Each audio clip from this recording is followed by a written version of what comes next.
Well, hello there, and welcome to the Second Life Book Club. My name is Draxtor, and today on the show, Cory Doctorow. I'm so excited, although I have interviewed him before in a different venue, in a venue with goggles. Cory Doctorow is a prolific writer. He's a blogger, formerly of Boing Boing. He's a big thinker about the intersection of tech and civic action. And in my German copy of Little Brother, his 2010 young adult novel that we're going to be talking about, it says in the inner sleeve, it says he's one of the 25 most interesting people on the internet. So I don't know if that's still true. We'll find out. His new book is Attack Surface. And what is Attack? It's a techno thriller, and it also concludes the Little Brother trilogy. I would say it's about surveillance. There's people who work in the shadows with their own cognitive dissonance in the weapons industry, very often in the surveillance industry. It is quite shocking because we know how close this is to what's actually happening. I'll ask Cory if this is still sci-fi or speculative fiction at this point. And we'll be also getting readings from an audiobook. Those are playbacks with Will Wheaton, who narrated Cory's Homeland, and with Amber Benson, who narrated Cory's Attack Surface that's just out in this last week. We only have Cory for the hour, so I'll be very brief with the housekeeping. Also, please send your questions that you have to me in direct message or comment in the public chat. I will look at the public chat and incorporate that into the discussion. I also will have a glance at YouTube and Facebook and such. So, uh, housekeeping notes. You know the drill. The book club is open 24/7. Main show is Wednesday, 12 o'clock Pacific time. We're booked through the end of 2021, but please do suggest authors, slbookclub@draxtor.com, or send me a message. The Second Life Book Club is produced by Strawberry Linden and myself. Brett and Tara Linden, they help with marketing. Marianne McCann and Arden customize the venue. Patch and the Moles run the grid. They just put the book club in the cloud. I don't know if that's good. Again, Cory is here to answer all these questions. How shall we behave? Cory, please help us. What's the role of technology in our lives? Kralos customizes the avatar. Silas Merlin builds avatars from scratch, including the statue that is sitting here, the Draxtor Dragon. And lastly, please, when you come to the book club, be nice to the noobs. We're listed on the destination guide, so there's a lot of new people. They don't know what's what. Be kind to them, befriend them, maybe suggest a book, and start a conversation with patience. And now, big warm welcome to our guest, Cory Doctorow, sitting right here opposite of me. Cory, how are you? Hey, I'm okay. How are you? Some people looked at, I'm fine. Some people looked at your avatar and they found out that you were born in 2005. So let's party like it's 2005. What has changed since 2005? Have things gotten better or worse? Well, that's a really interesting question. I'd like to There's at start with least, a very broad question that will take us a half yeah, hour. yeah. Keep it to one Well, minute. there's at least one way in which things have gotten better, which is that we started to confront the actual problem instead of its causes. We started to talk about the climate emergency and oligarchy as being intimately related, and of our policy landscape being distorted by these vast gravitational forces exerted by concentrated wealth, where you can get just a small number of people running entire industries. And when you have that small number of people, you not only get these excess rents, this monopoly profit, but you also have a group that's small enough that you can often agree on how to spend it, what lobbying priorities you will have, what official version of the truth you are going to ensure is enshrined in law and policy. And so whether that's climate or surveillance or many of the other issues where we have a lack of kind of factual basis for the way that we proceed in our policy, to the great detriment of most of us and to the benefit of a tiny minority of us, all of that is interconnected. And once we realize that all these different fights are part of the same fight, that if you're worried about market concentration in the beer market, or if you're worried about the web turning into 5 giant websites filled with screenshots of the other 4, or if you're worried about the fact that pharma companies can kickstart the opioid epidemic, make billions off of it, and never Mhm. pay any penalty for their role in it, that you're actually all worried about the same thing, right? You're Mhm. all fighting the same fight.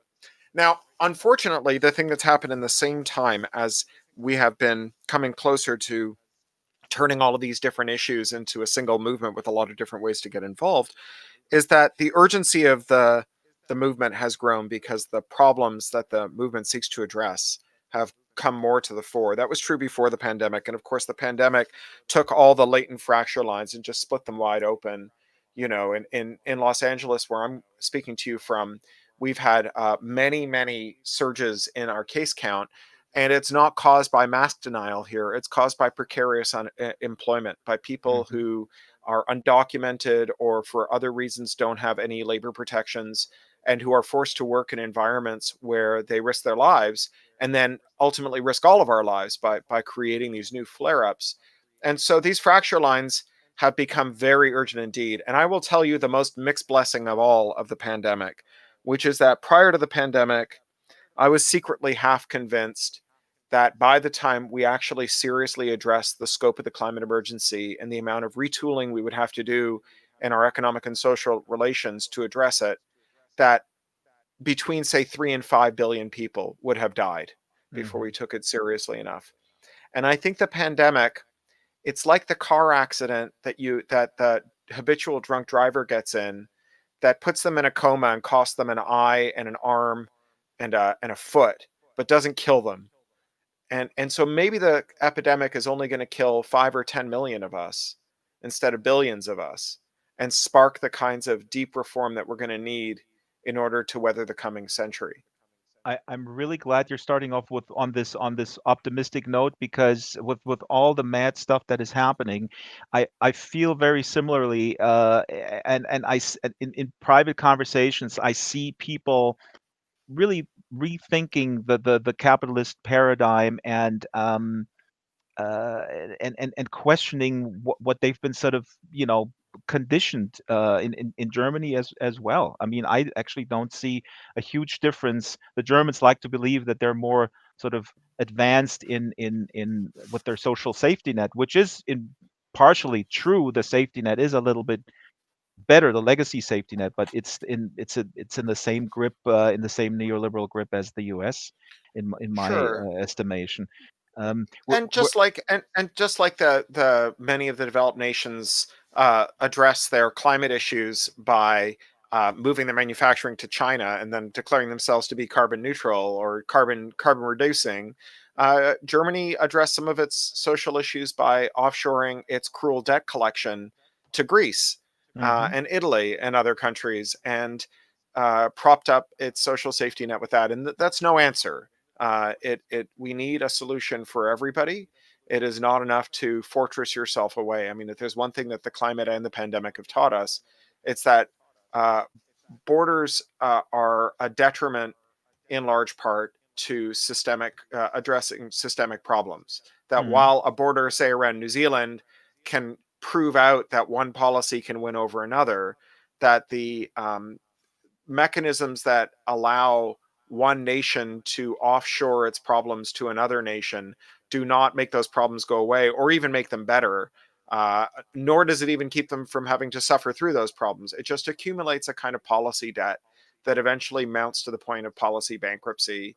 And then you have these horrific crises. Now let's go back to America because America, number one. Um, let's talk about your young adult novel that the series that started with Little Brother and now concludes, I guess, with the Tech Surface. And a little bit later, I mean, we start right off going into the meat of things because Attack Surface, I think, has a really great sort of prescription for the relationship that we as technology users should have with technology and public policy and civic action. But you started Little Brother. I believe it came out in 2010. If my research. 2008. Oh, You 2000. may Oh yeah, you may be thinking of the German the edition. No, German. Yes, yes, the English edition came out in 2008. It was written in yes. 2006. You're right. The German edition where you are being classified as one of the 25 most interesting people on the internet. Um, now, there in Little Brother, teenagers get are held in solitary confinement on American soil. They get waterboarded because they're, terror suspects. In the sequel Homeland, there is constant, ubiquitous surveillance and intimidation. In Attack Surface, there are autonomous vehicles that are running over protesters. Um, all in that specific instance, it's in the service of escalating a conflict that then would lead to more of a police state. Now, two quick questions, three questions. How is this young adult, Cory? You're scaring people. Related question: why do you hate America so much? Well, let me start by saying it's not a trilogy. Hmm. Attack Surface is a standalone novel for adults, which may answer some of your questions here. The Ah. first two books were young adult novels. The third one is a novel intended for adults, but not because of the violence. There's as much disturbing material, I think, in all three, nor because of any sex. There's more sex in the first two books than there is in the third one. And those are the novels for teens. And I think anyone who's grown to middle age as I have understands that when you're a teen, sex is far more central to your life than when you become a mature adult. That's the urgency starts to fade a little, I think. But the thing that the third book deals with that makes it a novel for adults is the fact that it's about a moral reckoning. It's about Hmm. a technologist who has produced all of the dystopian technology, including much of it the stuff that the protagonists of the first two books encounter, and who has to basically like confront her own moral legacy and ask herself what it is she's been doing all this time. Now, In since we're part in it because, already, her name is Masha, and just tell us yeah, real quick a sketch. What is she actually doing? So she gets recruited early on. As a matter of fact, she actually volunteers, which is interesting after a terrorist attack. But what is she actually doing? Because I think it's important to know the kind of sure. stuff she's involved with, and that her conscience is reckoning with. Yeah, so the first book, opens with a terrorist attack on San Francisco. And Masha, we learn in this book, in this final book, in this third book, it's not the final book, this third book, that Masha joins the Department of Homeland Security after the attack because she lives through it and she wants to prevent another one. She wants to catch the people who did it. Um, she's very quickly brought into a mindset of surveillance and starts to make compromises almost immediately. And those compromises lead to her, by the time we meet her in the second book, to being a Beltway bandit, a private contractor working for the US government in a forward operations base in Iraq, where she's spying on Iraqi insurgents, jihadis, and militias. In the third book, when we meet her again, she's gone full on cyber mercenary. She works for a company that's very close to companies like the NSO Group or Palantir. And what she does is outfit dictators in the former Soviet Union with the surveillance tools that they need to suppress democratic revolutions. And the moral compromises that she's had to make at each step and the justification she's erected for it finally reach a kind of breaking point for her and lead her into some self-destructive behavior that results in her having to flee the country. And when she gets home to America, she discovers to her horror that her childhood best friend is now being targeted with literally the same cyber weapons she spent her career developing, because she's a Black Lives Matter activist. She's an organizer. Hmm. And Masha has this confrontation, and it's not just a confrontation with what it means to have spent her whole life taking away people's self-determination and agency with technology and turning technology into a force for oppression and control and manipulation, but also what it means to try and rectify that, to confront the evils of your life and try and do something about it, and how you go about making amends and whether you can ever really erase your past deeds. Hmm. Uh, we're already head on in Attack Surface, and you mentioned Palantir, and I just want to throw up something here in the back of the screen, because as I was doing research about your I mean, I know where you stand in terms of politics and such, but what I'm throwing here up in the background is the new drone. And as I finished Attack Surface today, what came to mind is a new company called Anduril. That's the company of Palmer Luckey, who is the founder of Oculus Virtual Reality, who is holding a Trump uh, fundraiser dinner with a plate between $2,000 and $100,000 at his Orange County home. And what you described, Cory, an attack surface, what Masha is involved with here, is pretty much what Palmer Luckey's new company is selling here. They're selling a full um, hardware and software solution of drones with an AI backbone. And what I found so, not surprising, but nonetheless shocking when I saw the investors that are quoted on the Anduril website is very similar to the companies that you describe in your book. Here is an investor that invests in Anduril saying American military supremacy remains foundational to human freedom on planet Earth. Our duty as patriots is to assemble world-class technologists to defend Western ideals.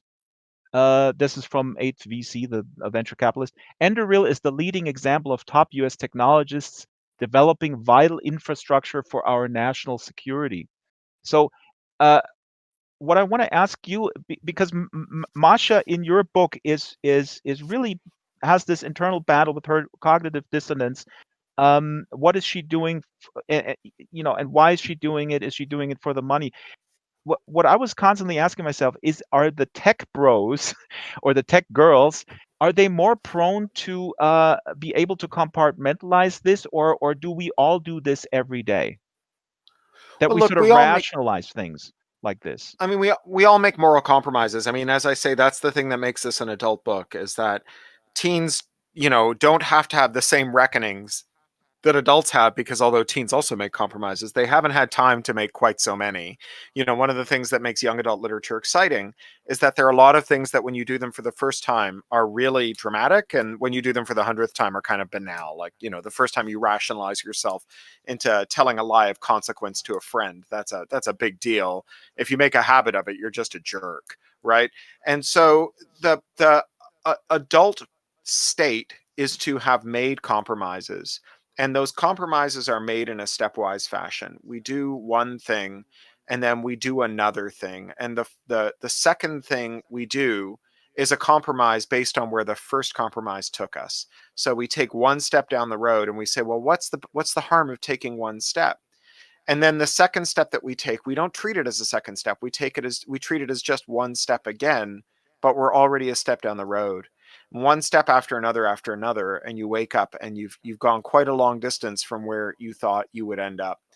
And I think that I'm not sure about Palmer Luckey. I don't know him personally in Yeah, any and I don't way, want and to I don't call know him. his story. Right, and I don't want to call him out specifically and put you I on the mean, to spot be clear, commenting on I, him. I think he's a I think he's a terrible person from what I gather, but I don't know him personally. But the thing that I'm intrigued by is so many technologists' stories start with them sitting down at a computer and Hmm. writing some software and seeing in that software their will manifested, right? If you can describe to a computer a task with enough precision and fidelity, the computer will do that task perfectly and repeatedly forever. And not only that, but you can take that code that now encapsulates your will and you can give it to other people. And without even knowing who you are or knowing what your will was, they can manifest it where they are. They can run it too. And it can be reproduced at zero cost all around the world. And this is a very powerful and heady experience of self determination. Or maybe you sit down at a keyboard and you find an online world in which people Hmm. who are able to articulate ideas that have been lurking in your own conception of the world, but you've never been able to fully articulate, are putting words to these feelings when you're finding these communities. So you have these people whose love affair with technology really begins with this sense that technology can empower Hmm. and can give you self-determination and help you be more of who you are. And then they go into the field and their job becomes confiscating that from everyone else, making sure that no one else ever gets what they had. And I think that lurking in that contradiction is an opportunity for radicalization, right? I don't think it's a coincidence Hmm. that 20,000 Googlers walked off the job last year. And I don't think it's a coincidence that the Tech Won't Build It coalition is signing up members who are refusing to build facial recognition or drone software. I don't think it's a coincidence that Amazon's tech workers have made solidarity not just with climate activists, but also with labor organizers organizing the warehouse workers, and are saying that they're all on the same side because they are all interested in the same thing, which is the power of technology to allow us to be more fully who we are, and to be safer, and to work collectively for a better world. And so, the first couple of books in this series inspired a lot of people who have come up to me since and said, I read these books and they alarmed me about the possibilities of a technological dystopia, and they inflamed my desire for a technologically enabled world that was anti-dystopian, if not utopian, at least anti-dystopian.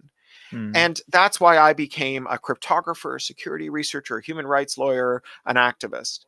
But there are so many people, including people who read those books, who have one step at a time rationalized their way into a place that they know isn't sustainable, right? Where they really don't recognize the person in the mirror every day. And that's what this book is hoping to speak to. And you know what? It's interesting as you're talking. I realize that how enticing, the narrative, the good bad narrative is and always was. And I have to admit, and I said this before, I loved the TV show 24. And I'm a total peacenik. I didn't do my military service in Germany. I was fighting that. There was a draft when I had to do it. But I loved 24. But at the same time, um, Corey, am I a bad person that I enjoy something like 24 where the No. torture always gets you the answer? Yeah.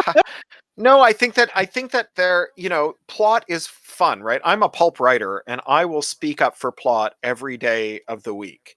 And uh the plots that we weave into our books that are exciting and that revolve around people having agency and doing amazing things are always going to speak to audiences, but they're kind of sugar high, right? They Mhm. they what they do is they infuse you with a story that you can't then put into practice in the world. Because, if you read Ender's Game, or if you read any of these other kind of unitary hero books where one person takes on the world and wins, and then you find yourself confronted by a climate emergency or a pandemic, where it's not going to be solved by one person, or even the Mm. rise of fascism.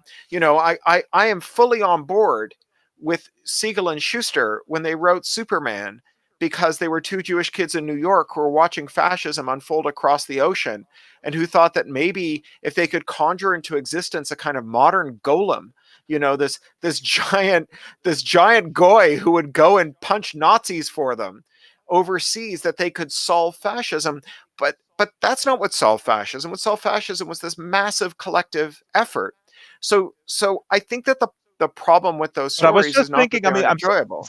sorry to sorry to Yeah. step on you, Corey, because I just realized the difference between me and Palmer Luckey, of course, is speculating that he has also possibly internalized a sort of good versus bad um, Jack Bauer worldview. That he sits at he has the money and the tools to sort of reinforce that worldview. I guess these narratives. I guess what I'm saying is that these narratives are so powerful, and I sometimes I feel that some of the leaders that we have in politics or in tech have sort of internalized that as well. Maybe through Yeah. entertainment. I don't know. I mean, it's a two-way street. Sure. I mean, I think that is that the contemporary story of technology, right? Two guys in a garage, Steve and Woz and Jobs, Hewlett and Packard, Zuck in his dorm room. But of course, that's not really how any of this stuff works, right? It's always about these vast collective efforts, because Hmm. Stallman didn't write all of the GNU code. It took thousands of programmers contributing to make it happen.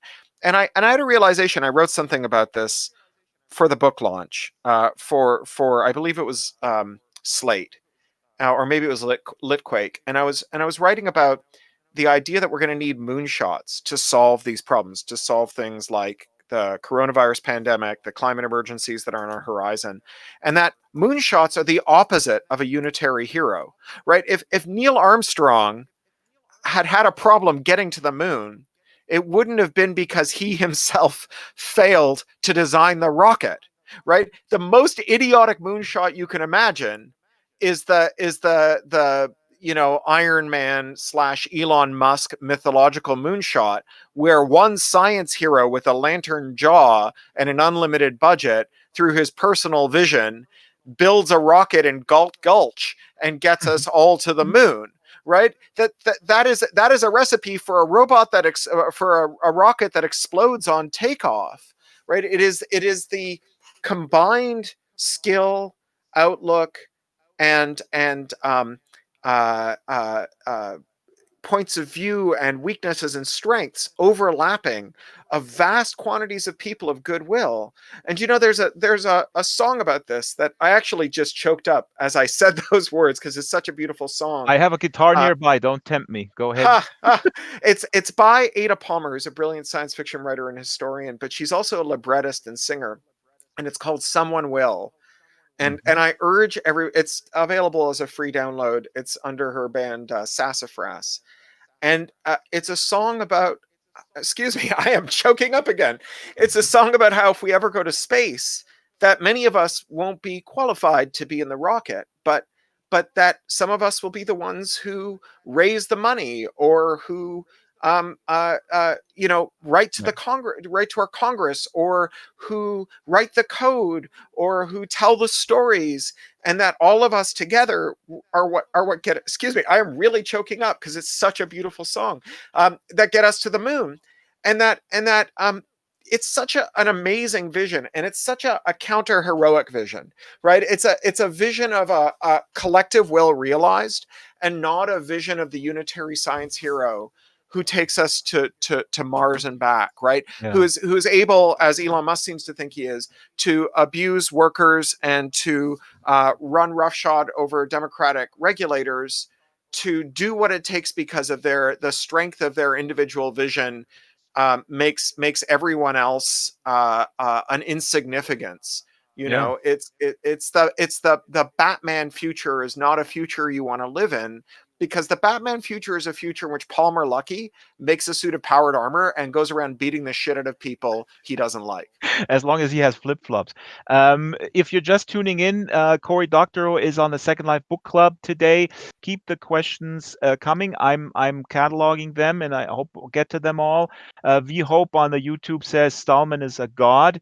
And since you just mentioned, and I know you're so prolific, you're writing so much stuff that you don't remember where you wrote stuff. But I have a question actually about a Slate article, and I'm putting it here on the board, the dangers of cynical sci-fi disaster stories. And since you just mentioned Slate, let me ask this question. Comes from Gentle Heron from the virtual ability community, and she asks, in a recent Slate article, you say you've been thinking about intuition pumps and how fiction can influence the way people perceive the world. Here we go again. I mean, this is the theme of these narratives. Please explain a bit about intuition pumps and how fiction impacts today's fearful society. What do you think fiction writers need to be doing nowadays? Yeah, this has been a real theme in my work for the last three books, for Walk Away, Radicalized, and this one, Attack Surface. So you were a The cynical sci-fi disaster writer before I then? was a lot more. Yeah, in Little Brother, there's a scene in the opening where they go underground after a terrorist attack. They go into a metro station and someone just stabs someone else. It's like an inciting incident. And I just sort of wrote it in as though that was a thing that we all know would happen. And of course, that's not a thing that happens routinely in big crowds. We know of examples where it has happened, but we know about them because they're so aberrant and shocking. Uh, what actually happens in crises is that people look out for each other. I read a book right after Homeland came out by Rebecca Solnit called A Paradise Built in Hell. That's a closely researched history of these crises that we remember as moments where people sort of tore each other apart. And what she records is that when you read the first person narratives from the ground, from the people who lived through them, they remember these crises as this moment in which, like, the kind of background refrigerator hum of petty grievance stopped, and there was a ringing silence where they realized how much they owed to their neighbors and rushed over to dig them out of the rubble. And the stories that we tell are either fictionalized, or seize on these aberrant edge cases where people did do something Right. horrible, and we make them into the dominant account of the crisis. Hmm. And I think that this is self-fulfilling prophecy. If Yep. you know intuitively that when the crisis strikes, your neighbor is coming over to eat you, then you had better get your revenge in before they do. And so I worry that we will create a situation where, as the crises that we absolutely 100% know are on our horizon arrive, that instead of having these graceful failure modes, that we will instead um, greet the crisis with suspicion of one another and turn each disaster into a catastrophe by refusing to cooperate, which is obviously the only way that we get through any crisis, right? There is no like the war of all against all is not going to solve a tsunami. The war of all against all is not going to solve a pandemic, right? That this is quite clearly a cooperative effort, or it's an effort that we fail at.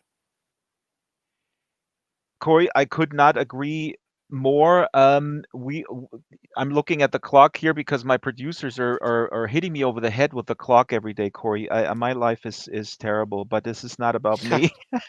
Uh, so Homeland is the second one in your series, and I have some readings prepared. These are actually audiobooks, where we're going to play an excerpt. We're not going to play the little brother excerpt. It's a little bit too long, but before we go to Homeland, Homeland was written. I don't want to get this wrong. That was written in 2012, yeah, or came out in 2012, I guess. It Little came bit. out in 2013. I think I wrote it. I wrote it while I was on tour with For the Win. Is that right? Or maybe I wrote For the Win while I was on the tour with I have it Homeland right in here. It Germany. says no. It says 2013. You're right. 20, but I think I 22. wrote it in 2012. I just don't Yeah. remember. I wrote one. I did write Homeland while I was touring Germany. So I'd be I would be at like a gymnasium in the morning, and then I get on the train and go to another gymnasium, and then I would do a bookstore event, and then get up the next morning and do it. And while my German translator was reading before these high school kids on stage, and I would be sitting next to him, I would work on Homeland, and the kids would be like, "Hey, Dr. Professor Doctorov, what are you doing on the stage?" And I would say, like, "I'm writing the sequel to Little Brother." And they go, "Oh, it's so cool." And so, Oh, that's just so good. Yeah. yeah. And so, it was actually, it was quite a memorable experience. That's awesome. Actually, I have a question here. Well, I don't know if we're going to get to it. About your process, and maybe you could share a little bit about your routine. People ask me this all the time about routine. I'm a big fan of the Pomodoro technique. There's various time management techniques, but you have so much. You're so productive, and still also, Straddle said that basically the book tour that you're doing now, and the creative work. It's very admirable. The reason why I ask about Homeland is, there's a little it proposes an interesting question, because in Homeland it's all about surveillance, and there is a huge data dump where the protagonists are contemplating should they leak it. So it's a very parallel to Edward Snowden here and various other um, leaks. And you ask this question here, not verbatim, but the question is here: how do you activate a docile population? This is my words. Relatively docile when the surveillance really doesn't affect them, or when all this sort of repressive stuff doesn't really affect them, and they don't see it in the streets. Obviously, today we're in a different situation where with Black Lives Matter, a lot of stuff is happening on the streets, and that's wonderful. But back then, this is still one of the big questions: how do you win over in an inclusive, intersectional way also the people who just want to have a normal life again? I'm not going to Well, say the I think Biden voter. We voted for Biden. Don't at me. Go ahead. I don't get a vote. I'm a Canadian. Um, I I think this is getting back into intuition pumps. There's this problem that we have. There's a kind of problem that we have where uh, the consequences of our actions are very far away. And by the time it's really clear that our actions will lead to these consequences, it's too late to avert the crisis. So, smoking is a kind of classic example where by Mhm. the time you have tumors that you cannot deny, that smoking was a bad idea. But by the time you have tumors, it might be too late to quit smoking. In fact, you might become a nihilist, right? That denialism leads into nihilism, where if the only time I can get you to care that rhino populations are in decline is when there's only one left, you might be tempted at that point to say, like, why don't we find out what he tastes like?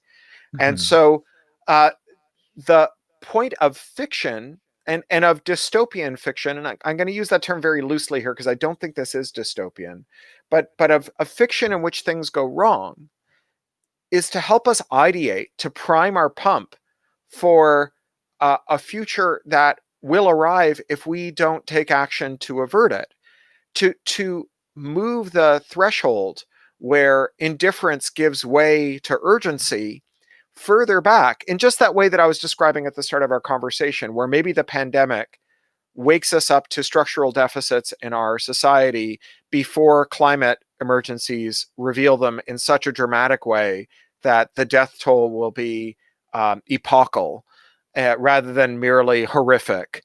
And and that is a thing that fiction can do very well. It's the corollary of the misprimed intuition pump about your neighbor coming over with a shotgun. Mhm. If I think one of the reasons we averted nuclear Armageddon, which is a thing that I grew up being very afraid of. Mhm. I was Me in too. the Yeah. anti-nuclear proliferation movement as a kid, and grew up doing this. Was arrested with my dad blockading an arms bazaar when I was a kid, and you know, it was really my life for many years. And I think that organizing and the ideation of what it would mean to have a nuclear war was one of the things that made the bankrupt doctrine of mutually assured destruction and the game theoretical underpinning that made it so attractive. I think it's what discredited it, and Mhm. what moved us to a place where not only did we substantially disarm, although I don't want anyone to think that I think that we have disarmed. We still have an enormous nuclear arsenal that we absolutely must address, especially as the our leadership of the large powers becomes more Yeah. erratic. But not only that, but it also brought us to a point where, in those moments in which we were at the brink of nuclear war, when computer errors and other problems brought us to the brink of nuclear war, the actual people whose job it was to turn the key or push the button just flat out refused. They'd Mhm. heard the stories, they knew what it meant, and they could not bring themselves to push the button. And that is the heroic narrative, right? That is the point in which there is someone who stands between humanity and its doom, who does have in that moment the chance to down tools or refuse or not do the thing that is being demanded of them, even when it comes at great personal cost. And that's where whistleblowers come in, and that's where many other heroic individuals come in, but they stand as part of a big collective project even then. Uh, Cory Doctorow is here on the Second Life Book Club, and I would now like us to have a little bit of a reading. So Cory will do a transformation here, and the transformation will be very interesting. So bear with me. This is the Second Life Book Club, and I have a lot. We have a lot of questions on YouTube, and I will get to all of them. I'm monitoring the questions on the chat as well. Uh, Homeland, we're going to now hear, so you're not going to read it, full disclosure. We're going to hear a narration by Will Wheaton, the famed actor from Star Trek. And it's a marvelous audiobook. Corey, you want to set it up real quick? What are we going to hear? Well, remind me which section you were reading. I don't remember. Chapter 9. Chapter 9. I actually have the book here. Hang Let's on, I've got a copy here. Let me find chapter 9. I sorry, it's been a while since we No, set up take your this time. reading, Take and your I've been on a tour since then. Uh, This is what we like to do here at the Second Life Book Club. Let me, in the meantime, just read a bunch of comments. And also, Corey has turned into a jukebox. If you're listening to this, if you're not seeing it, Corey is now a jukebox, and we're frantically looking at here, chapter 9. If you ever Yeah, wanted no, to I'm blow reading your it here. I'm just skimming it here. So this is the story of how Masha has come back to her hometown of San Francisco and discovered, as so many of us do, that you can't go home again. But it gives her occasion to reflect on her relationship with her best friend. And that is to remind you that the friend who is being targeted with the cyber weapons that she has spent her life developing and perfecting. And the way in which that friend's moral center meant the difference, possibly between life and death, but certainly between horrific trauma and a much better outcome for her when they were in school together. And it is a story about how the small choices that we make, where we take a risk to stand up for what we know is right instead of turning our head and looking the other way, can make enduring differences. And now the jukebox stumped me because I wanted to have the Homeland reading, but now we're doing the Attack Surface reading. That's not a problem at all. So Attack Surface is read by Amber Benson, I believe, who is an actress. She is absolutely fantastic in reading this. And here's a little bit from Attack Surface, Cory's latest book, and that is chapter 5B. Here we go. They hit us on the way back across Unbarked. The train had pulled out of Embarcadero Station and into the tunnel, the new one, all shiny and well lit as befitted a defiant gesture against the terrorists who'd blown up the original, when it came to a stop and the conductor came on the intercom and crackled out an announcement about a brief delay. The belts of the Oakland PD officers who entered our car were hung with less lethals and networking gear, and each wore what looked like marksman's glasses with black rectangles of electronics on each temple. They were recording everything. They moved down the car, slowly panning their glasses across each person's face.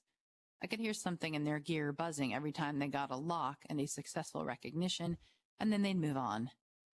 People reacted with careful, controlled neutrality. All conversation ceased. We looked at one another, Tanisha and Marcus and Ange and I.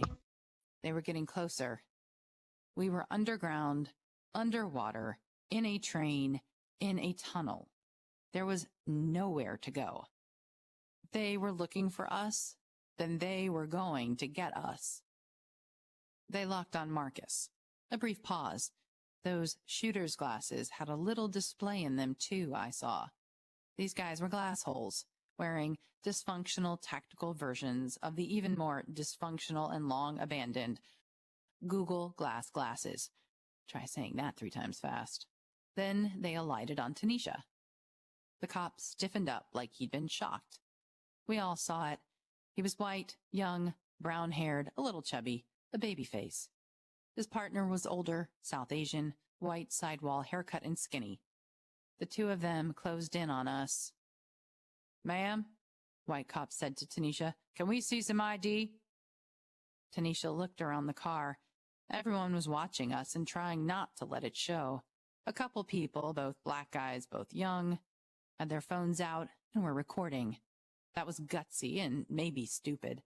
I could see Marcus wanted to get his phone out. He kept it in his pants. "Am I under arrest?" Like a bust card come to life. Marcus was pale now. I knew his story. My guess was that he was reliving a specific bad moment out of his past. I had an idea of which one. "Not yet." Whitey was a comedian. His partner didn't like that. "Am I being detained?" That was the next bust card question. The one after that was, "Am I free to go?" which would be hilarious given where we were. "We'd like to check your ID, ma'am. You are legally required to identify yourself." The older guy was trying to keep everything cool. He could feel those cell phone cameras drilling into his back. "I think you're supposed to show him ID," Ange said. The older cop gave her a tight smile. Tanisha slowly reached inside her jacket. They both tensed up, and so we tensed up, and so everyone who was watching tensed up too, and drew out her wallet with 2 fingers, opened it, and brought out a California non-driver ID.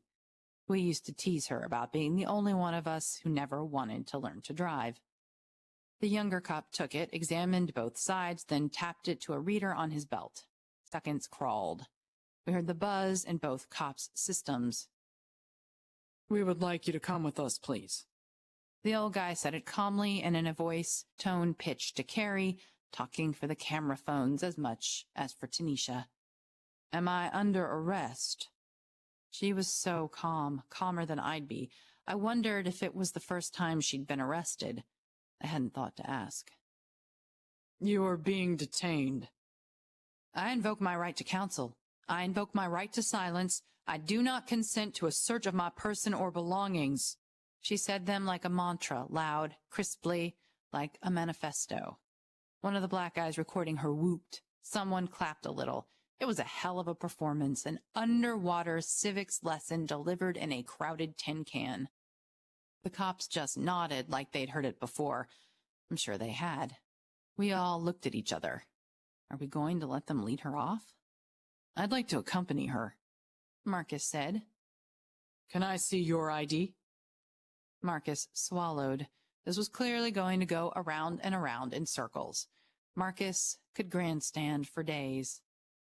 I held out my hand at him and took out my own ID, not nearly as slowly as Tanisha had, but still avoided getting gunned down where I sat. The young guy took it, nearly fumbled it, scanned it. Whatever data came up, it was more than would fit on his stupid little heads-up display, because he took out his phone and scrolled for a while, conferring with his partner. Everyone stared at me. Everyone. I was someone the cops had to whisper about before deciding their next move. You're staying, the young one said. People stared harder. I was a snitch, an undercover, a diplomat, a VIP, the president's niece. I'm going. My mouth was dry. I'm going, and I'll either follow you until you cuff me, or I'll come along quietly and not get in the way. The young one rolled his eyes. You are under arrest for obstruction. He began to recite my rights. Numbly, I held up my hands for the cuffs. The old one made a twirling motion, and I turned around and put my wrists together behind my back. The cuffs were plastic, tight, but not painful. Maybe one of my little group said something. I couldn't hear over the roaring of the blood in my ears. What the actual fuck was I doing? The old one led me away. The young one took Niche. She wasn't in cuffs. We walked through the car, and the cop said something to the conductor, who quietly asked the passengers one-on-one to clear out. They retreated to the other end of the car. The train jolted to a start. Its motion made me remember to say, I am invoking my right to silence. I am invoking my right to an attorney. I do not consent to a search. Tanisha gave me an unreadable look, and the young cop rolled his eyes so hard they fell out and fell on the dirty carpet of the BART car. Our friend stood at the front of the crowd at the other end of the car. We're getting you a lawyer, Ange called after us. Marcus was tapping furiously on his phone. We have their badge numbers. Ange's voice carried remarkably well over the sound of the wheels starting to move again. And that was Amber Benson reading from Cory Doctorow's Tech Surface. People are applauding in world, and people comment that this is the sexiest jukebox they've ever seen, at least in Second Life. And now Cory can walk back and sit down and change to his normal self. But this scene is so interesting, of course. I mean, we all know that technology, the garbage in, garbage out type thing is one thing that you explore in terms of racial inequities built into tech. And here we also see the savviness of the African American friend of Masha's, how to deal with authorities. But the book is a lot about the technology, how it just does not serve different constituents the same way. I mean, people of color just have it's not only about access, but it's about how the technology is treating them. I mean, uh, I could mention the facial recognition that we all know that cannot differentiate between African faces and so on and so forth. Kathy O'Neill wrote a really good book called Weapons of Math Destruction. But how do you feel about this sort of inequity that's built into the tech? How is it solved in your story, or how do you see this being solved in the future? So I think that we tend to focus far too much on what the technology does and not who it's doing it for and who it's doing it to. And that's a lot more salient. There was a good story that Cash Hill wrote in the New York Times today about protesters using facial recognition tools to identify police officers who remove their insignia and identity identifiers during protests before committing human rights abuses. And I think that um, it is a mistake to assume that the technology is itself racist. You can make choices that are uninformed by an understanding, a nuanced understanding of the priorities of different users that can produce racist outcomes. But there is nothing racist to the technology per se. What enacts racism in technology are the social relations around it. And sometimes those social relations are complicated. Like the Mm, fact that facial recognition is primarily a tool of oppression means that the fact that it also doesn't work well on the faces of people of African descent uh, is not an unalloyed evil, right? It is obviously a problem when it misidentifies one person as another and ascribes guilt to them, or when it makes it harder to unlock your phone, or when your phone's camera struggles to lock in on your face and do the kinds of facial enhancements that we see, with filters, or even just the picking up skin tones and correcting the color balance. But the main problem of facial surveillance not working on the faces of people of African descent is that it makes it harder to put them under surveillance. right. And the answer to that is actually pretty straightforward and not very pleasant.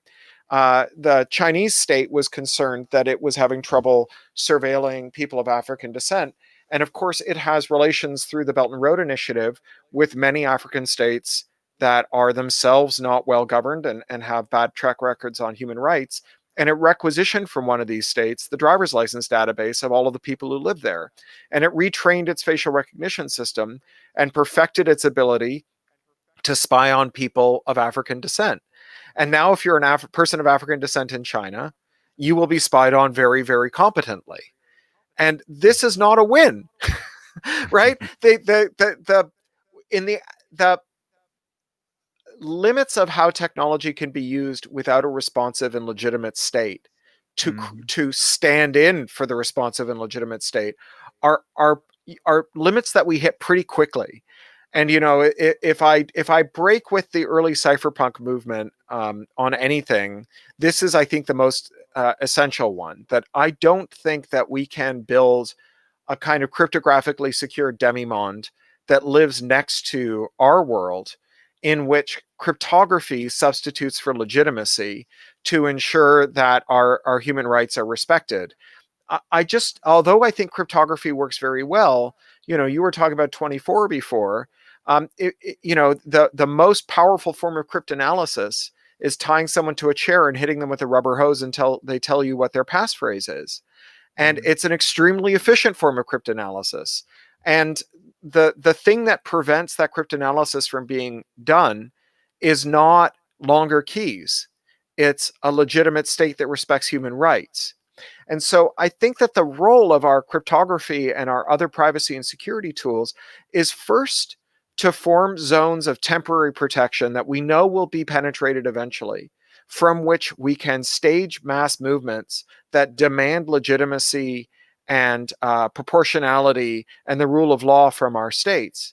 And second, to act as a hedge against regression, right? That it's I don't think that well-armed militia prevents tyranny, but I think the possibility that the people can talk to one another without the police or the state being easily able to penetrate it, um, that does act actually as a hedge against human rights abuses, because it gives you a space in which you can talk without fear of immediate reprisal about the doubts that you have about the state that is so powerful around you. And it produces an equilibrium where the state understands that its worst misdeeds will in fact be noticed, spread around, and eventually be fodder for organizing. And that acts as a check against those misdeeds themselves. we have so many comments here in the chat, so I'm not gonna since we're running out of time. Jules is on fire, and so is Arduin in the chat. It's hilarious. I'm gonna copy that and then put it in the podcast on Monday. Another interesting thing that I wrote down here, and Cory, if we can go over a few minutes, we're 5 minutes to the top of the hour. If Sure, we no go problem. over a little bit, what is really infuriating me is this discussion, and you touch on it in a tech surface as well, where Masha is employed by one company and then another one, and they both do unspeakable, really terrible things. One is a little bit more, classy while murdering people. Yeah, Uh, I mean, this is metaphorically speaking, or maybe a little bit, maybe not. But what you hear often in the public discourse is that when you have people, I hear people saying when they talk about the monopolization of big tech, they express that it's okay because the big techs, they fight each other like two Goliaths, and that will solve everything. And you kind of poke a little bit fun at this super simplistic notion that this is sort of the solution to monopolies or anything, that we have two tech giants, I don't know, Google and Facebook, fighting over the same market share, and then one loses and then we all win. Can you when sure. somebody approaches you with this sort of paradigm, how do you sort of dismantle that? Well, I mean, I think that the place where you hear that argument the most is from people who are great fans of Apple's products, and I'm Ah, the yes. first to say that they make some very good products. I used to be a CIO. I used to sign purchase orders for $1 million worth of Apple equipment a year. I have a sad Mac tattooed on my right bicep. My first computer was an Apple II Plus. Like, I understand why people love Apple, but I don't kid myself that $1 trillion company is my friend. Apple has come to this conclusion that it is to its marketing advantage not to monetize your privacy in the US for advertising and in Europe. But it is also decided that it is to its advantage to weaken your privacy if you are in China, when the Chinese government came along and said, hey, if you have an app store and you can control what apps your users use, you have to remove all the apps that would allow them to have privacy from us. And Apple, rather than losing access to its Chinese consumers and its Chinese manufacturing, instead exposed all of its users in China to surveillance at a moment in which the Chinese state was building and filling up concentration camps that eventually swelled to 1 million people in Xinjiang province as they embarked on a program of ethnic cleansing against Turkic Muslims in the province. And, I think the important thing to understand is that while there is some comfort in finding a feudal lord who will let you live in his castle while the Mhm. bandits roam the fields outside, that the feudal lord won't protect you from himself. And that when your interests diverge from those of the feudal lord, if your only recourse for safety is to find another feudal lord to defend you, that you're effectively living in Mad Max world, Mhm. right? You're choosing whether a Morton Joe or the Bullet Master is gonna be in charge of your safety. Neither of those is a particularly attractive alternative, and it's a classic case of the excluded middle, right? There's another way of talking about it, rather than saying I choose Apple as my feudal champion instead of Google, or as we sometimes see in inter-industry competition, like we saw in Europe with the copyright directive, where you have people who work in the arts who say, well, I will choose Universal and Time Warner to be my champion instead of Google and Facebook. Is that we have to demand more than a war between giants, one of whom gets to rule over the table and drop a few crumbs on the floor where we can scurry around for them. That we deserve more than that Mhm. from our world, and that we can have more than that. That there is nothing intrinsic to the internet that says that it has to be 5 giant websites filled with screenshots from the other 4. That the way these companies grew to dominance is not by making products that delighted us, that we bought in such number that they were eventually like the only company standing in their sector. It was by buying every company that stood to compete with them.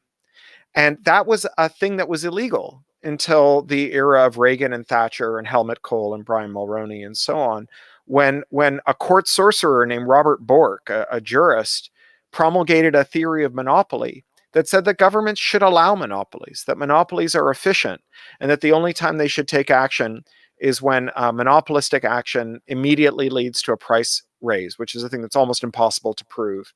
And so 40 years later, we see market concentration in every industry, and we see the inequality that that market concentration gives, because one of the things that market concentration does much more readily than merely raising prices is it lowers wages.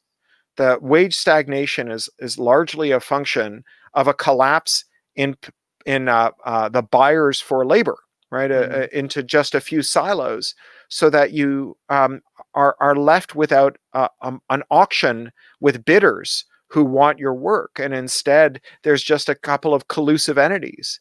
And this labor market, this wage fixing, shows you how much the fight of the giants is bullshit, because the only antitrust case that the US Department of Justice has managed to bring successfully against the tech companies in recent memory is the one in which all the tech companies and all of the entertainment companies, Netflix, Disney, Microsoft, Google, Apple, all of them were found to be colluding to not poach each other's employees in order to suppress their wages. And so the idea that these two giants are even fighting with each other is ridiculous, because while they might fight with each other in the way that two brothers in the Murdoch family might fight with each other, or the Trump boys might fight with each other, they're still on Team Murdoch. They're still on Team Trump. They're not on Team U, and they will never be on Team U. Cory, this is awesome. I'm going to clip this and then rehearse it, so I have that answer ready when somebody pushes it at me. Now, I'm afraid we have 4 minutes left, and I'm afraid to ask you this question where I know you have a super eloquent answer for, which is, how do you convince libertarian-leaning teenagers to actually go away from that simplistic libertarianism into a more sort of progressive stance in terms of politics? I think we could table this for next time, because this also something I'm kind of grappling with. And as you know, there's a lot of sort of propaganda out there, not only libertarian, more right-wing leaning on YouTube. I was actually going to ask you a one-word answer. What's the biggest threat right now in terms of propagandizing? I would actually say YouTube. But all tech companies are doing a little bit more than they've just done a few weeks ago. But I think YouTube is underrated. They, as a father of a teenager who went to, I'm very proud of him. He went to an Antifa demonstration in Munich a couple of weeks ago. But there's so much content out there that sort of propagandizes teens. What's the most dangerous thing, Cory? YouTube, TikTok? I think that while it's true that these are like, it's true, right? This embodies that quote attribute to the Pope, that when you give me the child at the age of 6, he will be mine forever. But I think that the real crisis is adults who have already been indoctrinated, not by the internet, but by generations of stories in our policy circles that say that all of these problems start with and end with individual action and individual choice. That if you don't like the climate emergency, it's down to you to up your recycling game. And if you're not doing that, if you've ever been on an airplane, if your phone has any conflict minerals in it, your revealed preference is that you don't give a shit about the environment, and you just want to drown when the seas rise. And that's what you were signaling with your purchase decision. And this idea of you as an ambulatory wallet, whose only way of intervening in our policy is by purchasing or not purchasing, and only in the most unitary, individualistic way possible. Like, you can't organize a boycott because that subverts the market. It's just that you have to personally quietly walk past one product and buy another. That, I think, is the story that is the most corrosive to us. And it's true that story is being reinforced by PragerU and other crap on YouTube. But it's not it's already there, right? It's already in the air we breathe. Right. it's so hard to get away from it. I mean, again, back to the idea of a moonshot. We keep hearing in the same breath about a pandemic moonshot and about the heroic individuals who are going to solve the pandemic. And it's a bizarre idea. It's like JFK showing up and saying, we do this not because it is easy, because it is hard. And that is why we have given Neil Armstrong $1 trillion and freedom from all regulatory constraint. And in 10 years, he will walk on the moon. Get going, Neil. Right? Like, it's an idiotic frame. And, there's never been a time or a situation in which that frame's idiocy has been more manifest and visible. And so if I were having that conversation with a teen today, to answer your first question, that's where I'd start. Mm-hmm. There is a woman on the YouTube chat. We have 3 minutes left. Catherine Fitzpatrick, also known as Prokofy Neva. She's asking a cryptography question. You can be very short on this. She says, Cory, if you advocate strong protection of privacy, would you make an exception for the FBI cracking a terrorist suspect's home? Now that's the 24 framing, I guess. Yeah. She continues here, a little boy disappeared in Brooklyn, and it was the ability to see him kidnapped on a store surveillance camera that led him to his killer. Why isn't that a good thing? That the two are totally unrelated. That has nothing to do with cryptography. We can make a camera that can watch things without causing huge harms to other people. Like the cryptography debate is whether we can make a cipher that works except when bad guys use it. We can't make that cipher. And given that cryptography is what stops bad guys from pushing malware to your pacemaker or your car's anti-lock brake system, it is suicidal for us to decide that we will weaken crypto.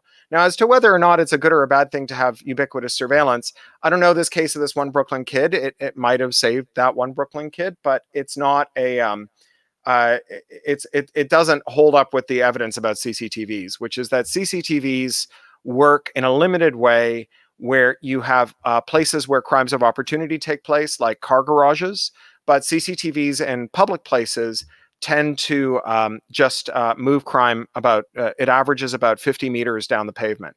So it's if we're going to prevent crime, which I'm all for, I'm a father, I don't want my kid being kidnapped, there are evidence-led ways that reduce the crime risk that are not cameras that cost a lot of money, produce another form of risk, right, which is the risk of the camera footage being abused, being used for negative purposes. And that actually don't solve one crime in a million, but rather prevent large amounts of crime, right? Oftentimes when we hear these stories about, this miraculous moment in which a CCTV actually prevented a crime, the reason that story is newsworthy, well, it's twofold. One is that stranger kidnappings are effectively unheard of in the U.S. They're complete outliers, and while each one of them is tragic and terrible, they're not representative of the risk to children. Kidnapping risk to children primarily comes from custodial abduction, secondarily from which is a divorced parent taking a kid, and secondarily comes from other family members, and finally comes from people close to the family. That's the major risk to your kid. And so if you're gonna prepare your kid to not be kidnapped, that's where your emphasis should be. So the reason that story is newsworthy is, on the one hand, stranger danger is almost unheard of, and on the other hand, CCTV's foiling crime is also effectively unheard of. And so those two things come together to make for a very newsworthy story, but they hardly constitute a basis on which to operate a public safety program. Yeah. And the term escapes me now, the term of sort of risk assessment, I guess, I mean, it's well known that threat modeling. Threat modeling. That's right. Because we're speaking of surveillance, by the way, Prokofy, thank you for this question. She also says here on the YouTube chat, she's glad that Draxtor's son is providing that Antifa exists and it has members. Yeah, my grandpa was Antifa too, by the way. So this is a long, proud family tradition. Also, Cory, I just wanted to mention that before I forget, you did write a book that you can, I think, freely download, How to Destroy Surveillance Capitalism. And again, this issue that Prokofy brought to the fore here has to do with surveillance capitalism, because there's people making money, of course, a lot of money with this data, and preying on the fear of stranger danger and all that. yeah, I would wrap the show, and a big round of applause, please, in with our wonderful audience here. Thank you so much, Corey, for Thank coming. you. Attack Surface is out now, and Attack Surface continues the story. And as we learned in the beginning, continues Little Brother, Little Brother universe. It's a standalone, and it is not good for kids.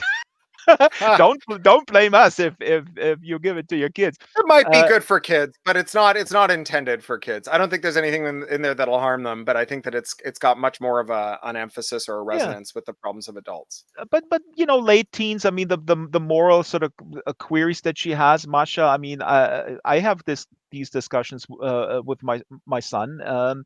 I think it's very valuable. I'm gonna throw up another slide here real quick because Corey wrote a book called Radicalized, which has a story in it, Unauthorized Bread, and our friend Arden Schwartzman sent me this image here. It's up there right now.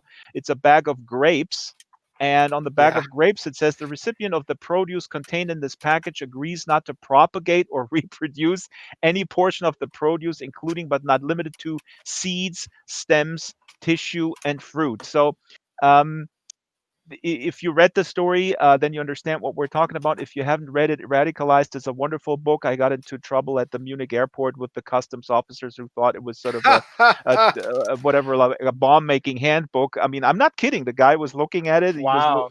He was searching through my backpack. He was looking at the book, looking at me like, "Is this a manual for Reminds me something?" of traveling to the Soviet Union in the 80s to see my family.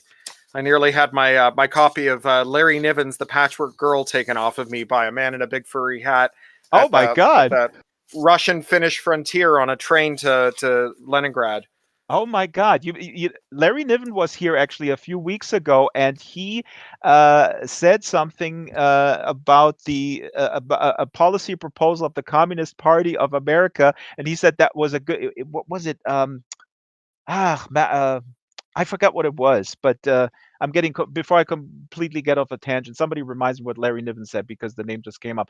So this was the Second Life Book Club. We have to wrap it up quickly here. We could talk for hours. Thank you guys for coming. Thanks to the team: Strawberry, Brett, Tara, Patch, the Moles, Marianne McCann, and Kralos, Arduin. AJ McDowell makes the Second Life Book Club coffee. And who do we have next week? Oh, I almost forgot who we have. Yes, we have Charles Yu, National Book Awards finalist, and that will be next Wednesday at 12 o'clock. The reading list is at bookshop.org. Draxtor reads, and please keep recommendations coming. Although we're booked for quite a long time into the future. Thank you guys. Thanks for coming Thank you. again, Corey. We'll see you Thanks. all next Give, week. Corey, give my yes, best to Charles. Give my best to Charles.